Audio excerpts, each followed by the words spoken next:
How's it going, everyone? My name is Chad. I'm a puppeteer, and today we're making quick puppets. Now, what is a quick puppet, you may ask? Well, when you're learning puppetry, or even when you're just learning the choreography for a new show, you don't want a finished puppet on your hand, okay? You want to strip everything down to the bare bones, in this case, your hand. And whenever I'm figuring out choreography for something new or just working with a new show or a new script, I just use my hands. That's it, okay? Because I know exactly on my hand where the puppet's head is going to be and everything like that. It's just easier, and it's a lot lighter not to have anything on your hand at the moment, okay? So we're going to make a quick puppets. It's very, very simple, just takes a couple minutes, and then you'll know exactly where your puppet is looking, and it's very bare bones. Okay, does that make sense? Hope so. All right, so let me show you what we need. These are the materials needed. Didn't think this would be a workshop, did you? But here we go. So we need regular tape, like masking tape. We need a strong type of tape, like gaff or duct tape. You need one toilet paper tube. This one is white for some reason, but you know, any kind is fine. It shouldn't be too thick. Some toilet paper tubes are like super hard. You don't need that. You're going to need a pair of scissors, a marker of some kind, okay, and some regular old sheets of paper. All right. First thing we're going to do is take your toilet paper tube. Okay, this is going to be the base for the puppet. Stick it onto your fingers. You will notice if you look inside, there should be some wiggle room. Now, I have big, beefy hands for some reason, so when I put on this toilet paper tube, it's pretty comfy, but a lot of people, once you put your fingers into the toilet paper tube, they float around, and you don't want a puppet that you can't control, something that's just like making all this excess movement. We want tight control, and we don't want to be holding on the whole time so that we can get precise moments. We just want this to live on our fingers. So first thing we're going to do is we're going to cut a vertical line into the toilet paper tube. Here we go. Cut, cut, cut, cut, cut. That's it. Okay. Now, you're going to put your fingers in there one more time. Get the toilet paper tube all the way up as far as it can go. Okay. And see how if I just wrap it around a little bit, I can get this to be a little bit tighter. We don't want it too tight. It's not meant to hurt you. Just get it a little bit tighter so where it's comfortable, but there's a firm feeling. Okay? When this is at a comfortable spot, you're going to take your really hard, thick tape, like gaff tape. Let me put this down for a second. Gaff tape or duct tape. Woo! Let's get a couple pieces of that. And let's make sure this stays where we want it. Okay. So we're just going to tape with our strong tape that toilet paper tube exactly where we want it. Once we put that first piece on there, then I can take it off and do the other side. Now, in all things, I think I'll be stressing this many times. Does this need to be exactly perfect? And the answer will always be no. Okay, but for making this quick puppet, it should be comfortable. If it's too tight, like I can't even jam my fingers in there. If it's too tight, just take the tape off and do it again. Okay, so there you have it. This is the base of our quick puppet. Okay, goes on just like that. I'm gonna show you guys. So when I put it on, it's like this. It's not jiggling around. When I move it around, it stays right there on my hand. Okay? Now, the next thing we're going to do is make the head that goes onto here. Okay? And to do that, we need to know exactly where the neck is and where the head begins. So I give my puppets about like an inch of neck, like 2 centimeters of neck. So make sure, you know, we can even just mark this with a line.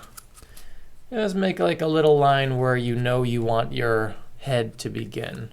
You know, all these puppets have a neck. If you don't want to do a neck, you know, just go for it. But to imitate the human form using your hands, you're going to need a neck most of the time. And we're going to do it for this exercise. Okay, so back down we go. we're going to get rid of this tape. We don't need it anymore. And now we're going to take our paper and we're going to scrunch it up. We're going to crush it. So take all the stress of your week just right out on those pieces of paper. Yeah, you know, let's do another one, because why not? Let's just crush that. That's right. Take that stressful life. Arr. Crush that up. And let's do another one, because why not? That's right. Oh, take that. It's like, woo! It's like a little bit of therapy in the morning. Okay, so we have our 3 crushed pieces of paper. Now we're going to attach them. So I'm going to put it back on my hand just to make sure. Okay. Now that we have that neckline, I can just take this right off. So we're going to put the 3 pieces of paper onto this quick puppet. See, when I put it on my hand, it should look like, okay, this is where the head's going to be. Yours can look like anything you want. We're going to put it on in layers. We're going to take some of this regular tape. Let's get a piece of that. And secure it to the neck area so that it doesn't go anywhere. And don't worry, we're going to secure the head parts in just a little bit. So we're just going to make sure that stays there. We're going to take the next piece. Let's try this as an additive sculpture.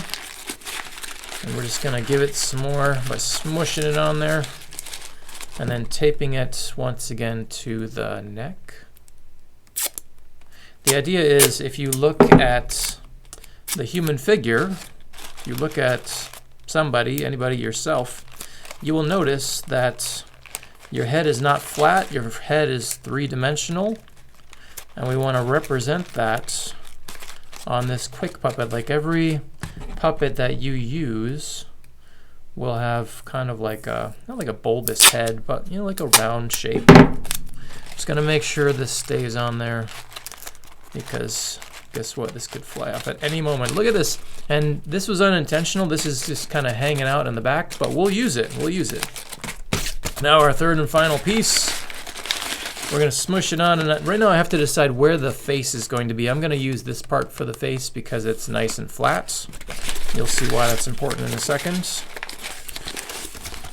And then we're going to, you know, I want some hair on this one, so I'm just going to make this kind of a coiffed hair. And you can make yours however you like, but this last part is all about like where the features of your puppet will be.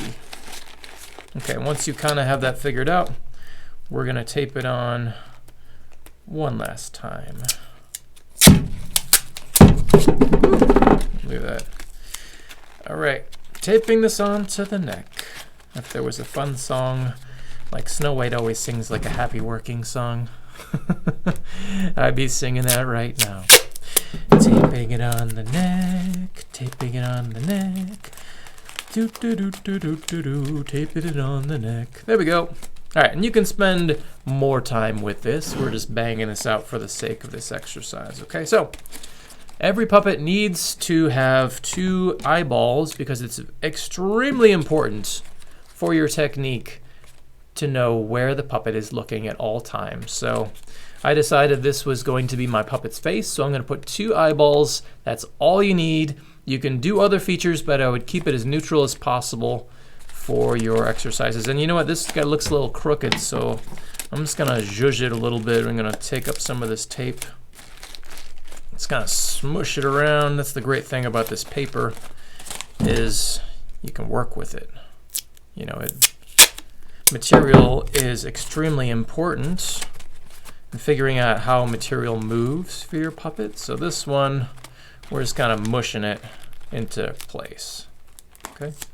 Our head shouldn't be too small. Shouldn't be too big. It should be like Goldilocks. Just right. Okay, I'm ready to put my 2 eyes on. This is extremely important, so we want to make sure that the face area, or at least where the eyes are, is flat. Okay, if you have too many wrinkles, it's going to get in the way. We don't want that. We're going to make these big eyes because we want to see them. There's one. Ooh, goodness. There's 2. Looks like these are a little uneven, so I'm just going to add to one to make it about the shape of the other. Yeah, that's good enough. Does it need to be perfect? No, it doesn't. Okay, so we have this kind of a shape. If it looks like a weird ice cream cone, you did a good job. Okay, so once I put it on, there you have it. This is the basics of every hand puppet, and by hand puppet I mean European non-moving mouth glove. That's the style. So once you have your quick puppet on your hand, like so, you can start to play. And play is the most important part of any of these techniques, because play will teach you movement.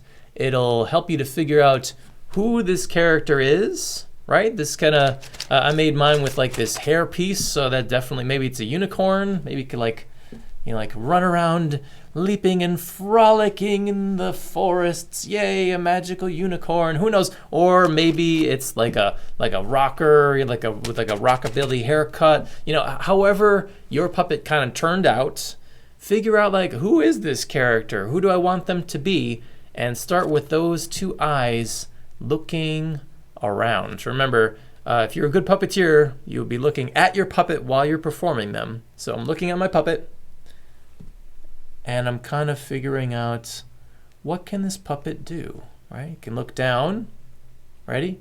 Look up, look left, look right, look all around. Ooh, yeah, blah. Can do a lot. So go ahead and play with your quick puppets, and I will see you next time. Bye.